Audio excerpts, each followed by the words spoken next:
retrouver pour cette nouvelle vidéo. Aujourd'hui, je ne vais pas vraiment vous parler de communication, mais vous parler des préalables à la communication.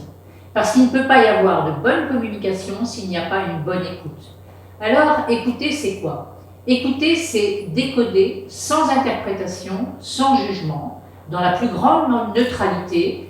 Il est nécessaire, évidemment, d'être empathique, d'avoir la capacité de se mettre à la place de l'autre, et puis d'être congruent, c'est-à-dire je dis ce que je fais et je fais ce que je dis.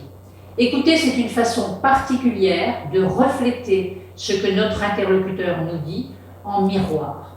Et pour cela, on peut respecter 4 étapes. Donc, écouter le message, décoder sans interpréter pour saisir le sens de ce qui nous est dit, refléter, c'est-à-dire en disant « voilà ce que j'ai compris de ce que tu m'as dit, est-ce que c'est bien ça ?» et écouter et regarder l'interlocuteur pour vérifier. Donc, l'écoute sera bonne s'il y a confirmation de l'interlocuteur. Je vous avais dit dans une vidéo précédente, il y a quelque temps, qu'on peut écouter au-delà des mots. Et j'avais fait l'expérience dans une formation avec Anthony Robbins à Londres, d'écouter justement sans savoir de quoi il s'agissait, juste en se concentrant sur la gestuelle.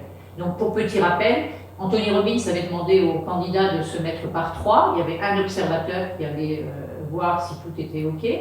Quelqu'un qui se calquait sur la gestuelle d'une autre personne qui, elle, pensait à une situation particulière, une situation drôle, ou une situation triste, ou une situation neutre. Et ensuite, cette personne qui observait, et qui, non pas celle qui observait, mais celle qui répétait, qui se calquait sur sa gestuelle, devait rapporter ce qu'elle avait ressenti.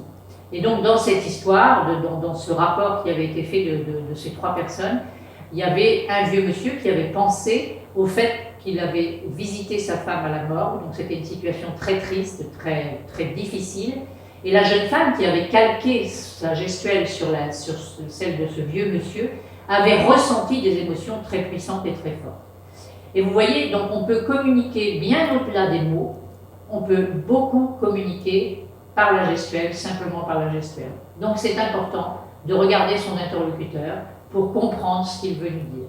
Voilà, j'espère que cette vidéo vous a intéressé. Si c'est le cas, je vous invite à la partager, à liker, parce que c'est ce qui me donne envie de continuer.